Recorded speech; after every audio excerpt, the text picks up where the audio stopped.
Hello friends, I am Rohit here. Welcome to my channel student friends online classes. आज का हमारा topic है resistance, numerical based on resistance and combination of resistance. तो numericals पे जाने से पहले हम लोग बात करेंगे कॉम्बिनेशन ऑफ रेजिस्टेंस से। तो रेजिस्टेंस बेसिकली दो टाइप से कंबाइन किए जाते हैं। पहला होता है सीरीज कॉम्बिनेशन, सेकेंड होता है हमारा पैरेलल कॉम्बिनेशन।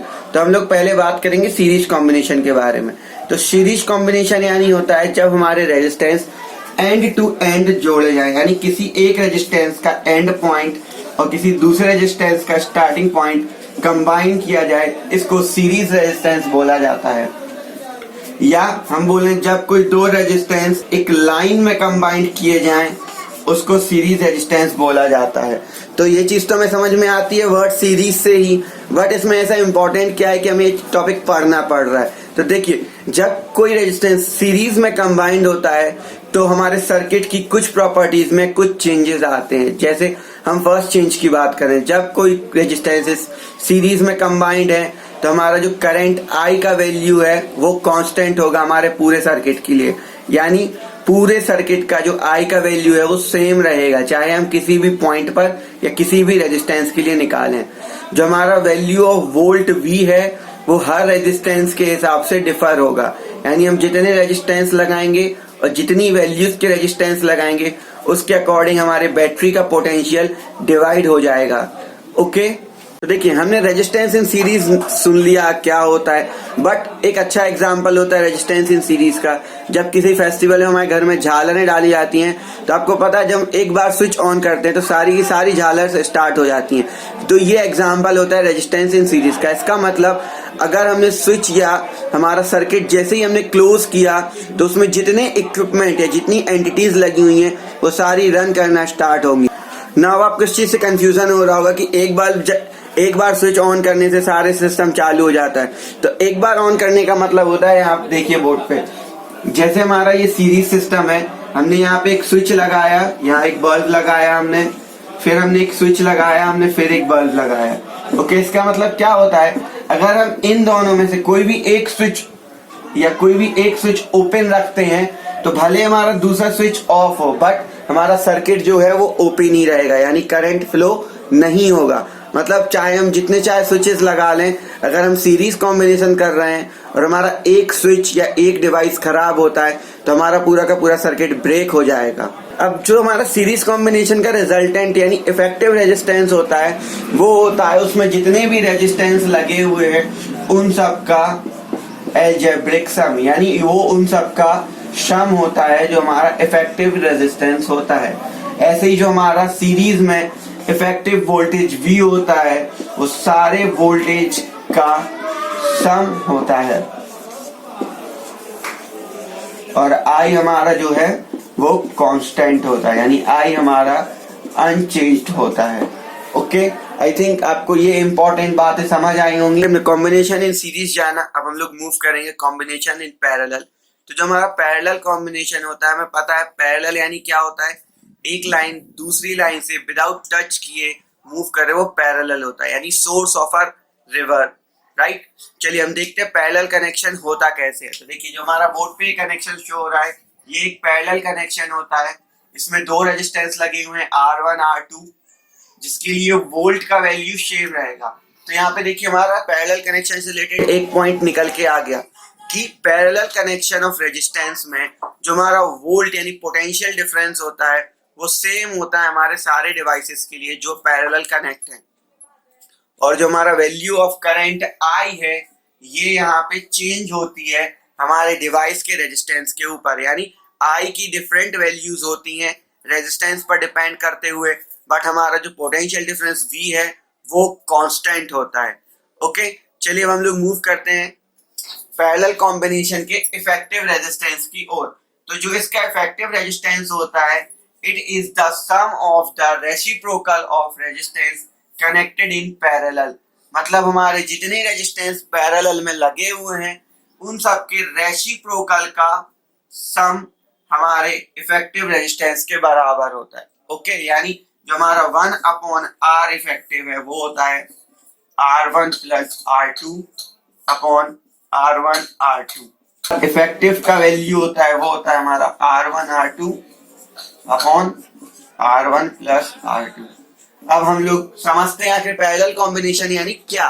तो हमारे घरों में आपको पता है हमारे घर की सारी फिटिंग पैरेलल कॉम्बिनेशन के ऊपर बेस्ड होती है, यानी कोई एक चीज का हम स्विच चालू करें और किसी दूसरी चीज का स्विच ऑफ कर दें तो भी हमारी चीजें रनिंग कंडीशंस में होती हैं, हमारा पूरा सर्किट कभी ब्रेक नहीं होता। जैसे हमारे कमरे में 2 स्विचेस लगे हैं, एक बल्ब का एक फैन का। अगर हमें बल्ब नहीं चलाना, हमें सिर्फ फैन चलाना है तो हम क्या करते हैं, सिर्फ फैन का स्विच ऑन करते हैं और हमारा फैन चलना शुरू हो जाता है। जब हमें बल्ब अकेला चलाना है तो हम बल्ब अकेले का स्विच चालू करते हैं। तो जो हमारा कनेक्शन होते हैं वो हमारा कनेक्शन ऐसा बनाया जाता है, यानी अगर हम ये वाला की ऑन या ऑफ करें तब भी हमारे सर्किट के बाकी एंटिटीज पर कोई फर्क नहीं पड़ेगा, राइट। क्योंकि अगर ये वाला की ऑन है और ये वाला की जो ऑफ है तो इस वाले को फिर काउंट नहीं किया जाता, ओके। सिर्फ हमारा ये वाला सिस्टम ही चलता रहता है, राइट। आई थिंक अब आपको कनेक्शन समझ आए होंगे कि पैरेलल यानी क्या होता है और सीरीज यानी क्या होता है। और आपको अभी भी कुछ डाउट्स ऐसे लगते हैं, क्योंकि हमेशा डाउट हमें सीखने के बाद ही आते हैं, तो आप मुझे कमेंट कर सकते हैं, मैं आपको पूरी कोशिश करूंगा जल्दी से जल्दी रिप्लाई करने। चलिए हम लोग मूव करते हैं कुछ ऑब्जेक्टिव क्वेश्चंस पे, ताकि हमें ये कॉन्फिडेंस तो आए कि हमने पहले कुछ सीखा है, तब तो हम न्यूमेरिकल्स में उसको अप्लाई कर पाएंगे। तो हमारा फर्स्ट ऑब्जेक्टिव है electric current is measured by. तो इलेक्ट्रिक करंट को किस डिवाइस से मेजर किया जाता है, तो हमारा आंसर होता है अमीटर। इलेक्ट्रिक करंट मेजर होता है डिवाइस कॉल्ड अमीटर से। हमारा सेकंड क्वेश्चन है 25 joule of work is done in moving a charge of 5C across 2 point A and B, what is the potential difference between A and B। तो हमारे पास 4 option है, पहला 1 volt, second 125 volt, third 5 volt and fourth है 625 volt. तो हमें क्या निकालना है, हमारे पास 20 जो पहले चीजें हैं हम वो लिख लेंगे ताकि हम आसानी से आंसर्स निकाल सकें। तो हमारे पास वर्क है 25 जूल का, साथ ही साथ जो हमारा चार्ज है वो है 5C। पोटेंशियल डिफरेंस का फॉर्मूला हम यहाँ पुट करेंगे यानी W/C, हमारा आंसर आ जाएगा 5 वोल्ट, ओके। नाउ अब हम लोग थर्ड पे मूव करते हैं। ये तो आपको पढ़ते ही बन जाएगा, Ohm's law drive the relationship between potential difference and current I, यानी हमारा आंसर होगा C वाला, V is equal directly proportional to I। हम लोग फोर्थ पे मूव करेंगे। How many electrons constitute a current of 1 micro ampere. तो यहाँ पे आपको ये वर्ड जो ध्यान देना है वो है 1 माइक्रो एम्पियर। यहाँ से 1 एम्पियर नहीं पूछा गया कि आप डायरेक्ट आंसर लिख दें, हमें लिखना है 1 माइक्रो एम्पियर। तो हमें पहले पता होना चाहिए 1 एम्पियर में कितने माइक्रो एम्पियर्स होते हैं। तो 1 एम्पियर्स में होते हैं 10⁻6 माइक्रो एम्पियर्स। अब हमें पता है हमारे 1 एम्पियर में जो इलेक्ट्रॉन्स होते हैं वो होते हैं 6.25 इंटू 10⁻18।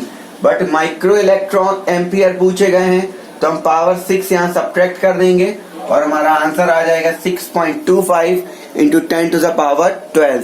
हम लोग नेक्स्ट क्वेश्चन की ओर मूव करते हैं। हमारा फिफ्थ क्वेश्चन है blank is use exclusively for the filament of the bulb. तो बल्ब फिलामेंट 2 चीजों से बनता है, या तो नाइक्रोम वायर होता है या तो टंगस्टन वायर होता है। टंगस्टन वायर क्यों होता है मैं आपको बता देता हूं, इसका जो मेल्टिंग पॉइंट है वो हाई होता है, ओके। यानी ये ज्यादा से ज्यादा टेम्परेचर तक पिघलता नहीं है, दैट्स वाई इसको हम as a bulb filament use करते हैं, okay.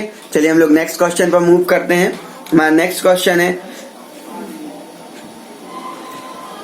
6th question, the commonly used safety fuse wire is made up of.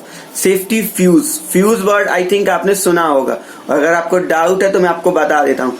Fuse wire एक तरीके का सेफ्टी डिवाइस होता है जो बहुत ही पतला वायर होता है जिसका मेल्टिंग पॉइंट जो है लो हो, क्योंकि जब ये इसका लो मेल्टिंग पॉइंट होगा तो जैसे ही हैवी लोड हमारी सर्किट पर आएगा तो ये वायर पिघल जाएगा और हमारे पूरे सिस्टम या हमारे पूरे होल सर्किट को डैमेज होने से ये बचा लेगा। तो फ्यूज वायर हम किससे बनाते हैं, तो ज्यादातर जो हमारे फ्यूज वायर हैं वो बनाए जाते हैं alloys of tin and copper, यानी टिन मेटल और कॉपर मेटल का मिक्स करके जो अलॉय बनता है उसके ये बनाए जाते हैं। तो चलिए हम लोग नेक्स्ट क्वेश्चन की ओर मूव करते हैं। हमारा नेक्स्ट क्वेश्चन है out of 3 bulb 25 vote, 60 vote and 100 vote. Which bulb has the least resistance? तो देखिए पावर जो है हमारे पोटेंशियल डिफरेंस V और करंट I पर डिपेंड करता है। इसका मतलब क्या हुआ, जो जितना ज्यादा पावर कंज्यूम करेगा उसका रेजिस्टेंस उतना कम होगा। हमारा आंसर क्या होगा? हमारा आंसर होगा C वाला, यानी 100 वोट। ओके, चलिए हम लोग नेक्स्ट क्वेश्चन की ओर मूव करते हैं। In an electric circuit 2 resistors of 2 ohm and 40 ohm respectively are connected in series to a 6 volt battery. The heat dissipated by the 4 volt resistance in 5 seconds will be. तो देखिए जो हमारा next question है ये heat पर depend है। तो हम क्या करेंगे, हमें हीट निकालना है 4 ओम वाले रजिस्टर के लिए। तो हम सिंपली फॉर्मूला पुट कर देंगे I square RT is equals to H। तो R हमारे लिए गिवन है 4 ओम, टाइम हमें गिवन है 5 सेकेंड, H हमें निकालना है, I हमें वैल्यू गिवन नहीं है। बट सीरीज में हमें पता है सारे सर्किट के लिए करंट सेम होता है। तो हम क्या करेंगे, पहले सीरीज कॉम्बिनेशन पुट करेंगे। तो देखिए 2 रजिस्टर हैं, 4 + 2 इज 6 एंड I का वैल्यू हम यहाँ पुट कर देंगे। तो हमारा आंसर आ जाएगा I का वैल्यू जो है 6/6 यानी 1, और हम इसको जब पुट करेंगे तो हमारा आंसर आ जाएगा 20 जूल।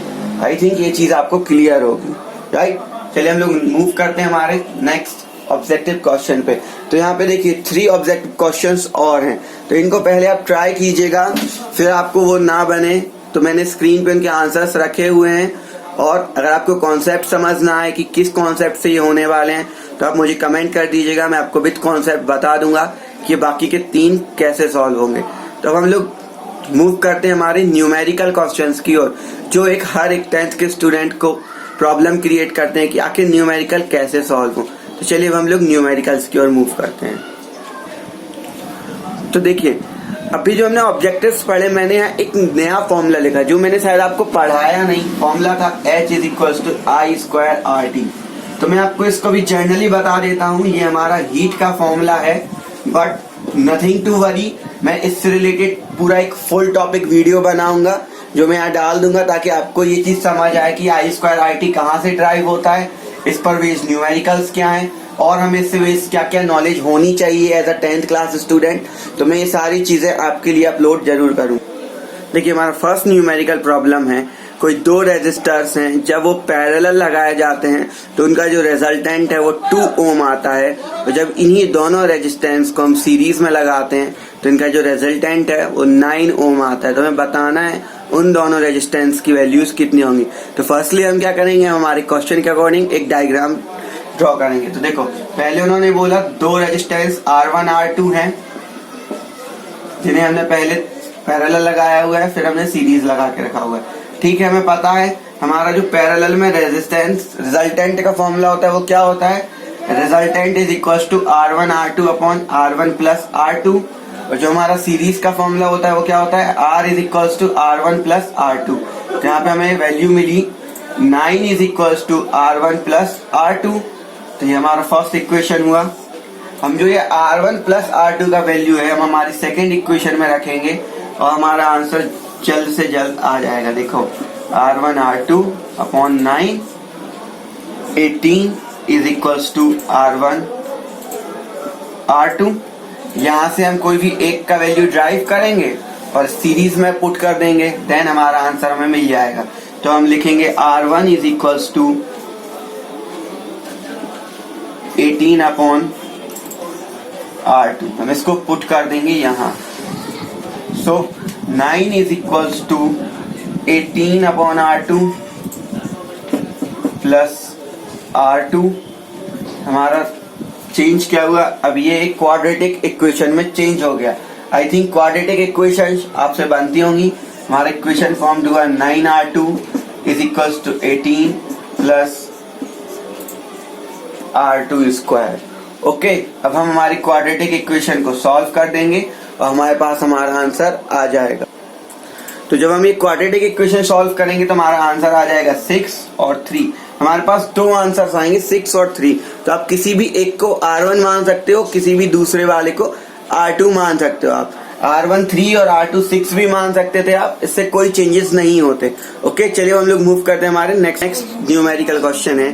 3 रेजिस्टेंस 2 ओम 3 ओम और 1 ओम सीरीज में कनेक्टेड है, जिसके लिए बैटरी का पोटेंशियल डिफरेंस है 2 ओम। हमें ये बताना है जो हमारा 3 ओम का रेजिस्टर है उसका पोटेंशियल डिफरेंस कितना होगा। तो फर्स्टली हम आपसे बात करेंगे, सीरीज में हमारा I कांस्टेंट होता है और पोटेंशियल डिफरेंस डिफर होते हैं। तो फर्स्टली हम क्या करेंगे, हम I निकालेंगे। तो देखिए पहले हम डायग्राम को सॉल्व करेंगे। हमने सारे दिखा सीरीज में पुट कर लिए हैं ताकि हमें कैलकुलेशन करने में सिंप्लिसिटी हो। नाउ हम गिवन डेटा लिखेंगे। तो हमारा R इक्विवेलेंट हमने निकाला पहले, तो 2 + 3 + 1, तो हमारा R इक्विवेलेंट आ गया 6 ओम। अब हम लोग क्या करेंगे, हमें एक ही फॉर्मूला पता है जो रिलेशनशिप ड्राइव करता है V में, I में और R में। तो हम पुट करेंगे ओम्स लॉ, V = IR। अब I = होता है V/R, यानी 2/6। आंसर आ गया हमारा 1/3। अब हमें निकालना है पोटेंशियल डिफरेंस 3 ओम के रजिस्टर में। तो फिर से सेम हम ओम्स लॉ का यूज करेंगे, V = IR। I का वैल्यू हमारा है 3, I का वैल्यू जो है हमारा वो है 1/3 और जो हमारा रेजिस्टेंस है वो है 3। हमने सॉल्व किया और हमारा आंसर आ गया 1 वोल्ट। ओके, आई थिंक आपको ये चीज समझ आई होगी। नथिंग टू वरी, अगर आपको समझ नहीं आया तो हम कुछ और न्यूमेरिकल सॉल्व करेंगे। तो आपके हम लोग नेक्स्ट क्वेश्चन की ओर मूव करते हैं। हमारा जो नेक्स्ट क्वेश्चन है वो है, हमें 6 ओम्स के 3 रजिस्टर्स दिए गए हैं और हमसे बोला है हमें इसके ऐसे कॉम्बिनेशन सेट करने हैं कि जो पहला रिजल्टेंट निकले वो निकले 9 ओम का और जो हमारा दूसरा रिजल्टेंट है वो निकले 4 ओम का। तो देखिए ये क्वेश्चन सिर्फ हिट एंड ट्रायल पर ही आप सॉल्व कर सकते हो। इसका कोई ऐसा मेथड नहीं होता, ऐसा कोई ट्रिक नहीं होता कि हम इसको कैसे अरेंज करें। ये ट्रिक हमारे माइंड में तब जनरेट होगा जब हम इससे रिलेटेड बहुत से क्वेश्चन सॉल्व कर लेंगे, तब हमारा माइंड डायरेक्ट हिट करेगा कि हमें ऐसा कंबाइन करके देखना चाहिए, हमारा आंसर आ जाएगा। चलिए हम सॉल्यूशन की ओर मूव करते हैं। तो हमने क्या किया, हमारा पहला डिमांड था 9 ओम बनाना है रिजल्टेंट। तो हमने एक को अरेंज किया सीरीज में, बाकी 2 हमने अरेंज किए पैरेलल में। तो देखिए पैरेलल में जो है, पहले हमें इनका रिजल्टेंट निकालना पड़ेगा, यानी 1/6 + 1/6, यानी आंसर आ गया हमारा 2/6 = 1/RE। तो RE हमारा कितना आ गया, 3 ओम। ये RE1 आ गया। अब हम RE2 निकालेंगे तो क्या निकालेंगे हम, 6 ओम + 3 ओम, यानी ये सीरीज का 6 और इस पैरेलल का रेजिस्टेंस 3। हमारा आंसर कितना आ गया, 9 ओम। आई थिंक आपको समझ आया होगा कैसे हमारा 9 ओम जनरेट हुआ। ओके, चलिए अब हम नेक्स्ट देखिए। हमने इसका फर्स्ट कॉम्बिनेशन देखा, अब हम लोग मूव करते हैं हमारे सेकंड कॉम्बिनेशन में। सेकंड कॉम्बिनेशन है, ऐसे अरेंज करो कि हमारा रिजल्टेंट जो है वो 4 ओम आ जाए। तो देखो हमने इसको कैसे अरेंज किया। हमने 2 लगाया सीरीज में और इन दोनों के रिजल्टेंट को हमने लगाया पैरेलल में। ओके, तो जो हमारा रिजल्टेंट है वो 4 ओम आ जाएगा। तो इस वाले को हमने लास्ट कॉम्बिनेशन आपको सॉल्व किया था, तो इसको पहले अब आप लोग वीडियो पॉज करके सॉल्व करके देखेंगे, फिर बाकी मैं तो बोर्ड पे कर ही रहा हूँ। ओके, तो चलिए देखते हैं इसका सॉल्यूशन किया। हमने पहले 2 अरेंज किए सीरीज में और उसके बाद जो उसका रिजल्टेंट है वो हमने अरेंज किया पैरेलल में। ओके, तो हम किसको कैसे सॉल्व करेंगे, तो फर्स्टली हम इन दोनों का रिजल्टेंट यानी RE1 निकालेंगे। ओके, तो वो क्या आ जाएगा, सीरीज में हम सिंपली अलजेब्रिकली प्लस करते हैं, यानी 6 + 6 यानी 12 ओम।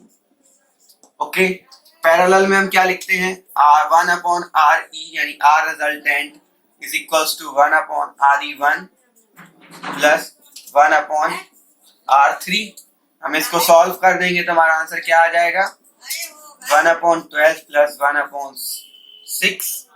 हमारा यहाँ देखो वैल्यू कितना आ गया, एलसीएम वैल्यू 12 और ये वैल्यू है हमारा 3 यानी 1/4। सो 1/RE = 1/4।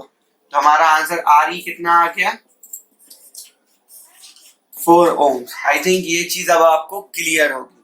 तो हम लोग मूव करते हैं हमारे नेक्स्ट, चलिए हम लोग नेक्स्ट न्यूमेरिकल की ओर मूव करते हैं। हमारा जो नेक्स्ट न्यूमेरिकल है इसके लिए हमें एक सर्किट डायग्राम दिया गया है, जिसमें जो एमीटर A1 है इसका रीडिंग है 0.5 एम्पियर हमें बताना है हमारे बाकी के एमीटर्स का रीडिंग कितना आएगा। तो इसको निकालने से पहले हम लोग एक क्विक रिवीजन की बात करते हैं। हमें पता है पैरेलल कॉम्बिनेशन में करंट के दो वैल्यूज यानी करंट क्या होता है, डिवाइड हो जाता है। हमें पता है बल्ब तो हमारे सेम ही है, मतलब करंट भी क्या हुआ होगा, सेम रेशियो में डिवाइड हुआ होगा। यानी जो हमारा एमीटर A2 है इसका जो रीडिंग होगा वही हमारे एमीटर A4 का रीडिंग होगा, और ये रीडिंग कितना होगा, हमारे फाइनल रीडिंग का हाफ, यानी 0.50/2, यानी हमारा आंसर कितना आ गया, 0.25 एम्पियर। ओके, यानी हमारे दो एमीटर्स का रीडिंग तो हमारा निकल गया है। अब हमें निकालना है बाकी दो का। तो अब देखिए हमें पता है, हमें एक और चीज, जब हमने सीरीज कॉम्बिनेशन पढ़ा था तो हमने क्या जाना था, जो करंट आई का वैल्यू यहाँ होगा वही करंट आई का वैल्यू यहाँ होगा। मतलब जो हमारा A2 एम्पियर अमीटर का वैल्यू है वो सेम होगा A3 से, और जो हमारा A4 का वैल्यू है वो सेम होगा हमारा A5 से। ओके, मतलब सारे एमीटर्स का जो रीडिंग आएगा वो आएगा 0.25 एम्पियर। राइट, बहुत सिंपल सा क्वेश्चन था, बट मैं आपसे यहाँ पे एक बात करूंगा। आप सभी के माइंड में एक डाउट आ रहा होगा कि सर जब हमने स्टार्टिंग में करंट भेजा था वो था 0.5 एम्पियर, बट हमारे बाकी के चार जो मीटर्स हैं इन्होंने भी 0.25 काउंट किया, यानी ये तो 0.5 से ज्यादा हो गए, तो अप्रोक्स 1 हो गया।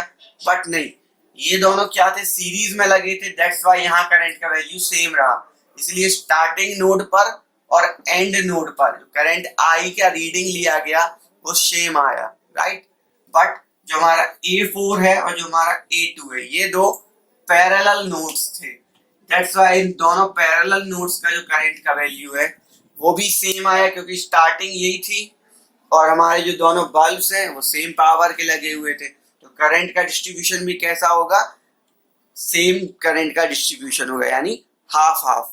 ओके, चलिए हम लोग मूव करते हैं हमारे नेक्स्ट क्वेश्चन की ओर।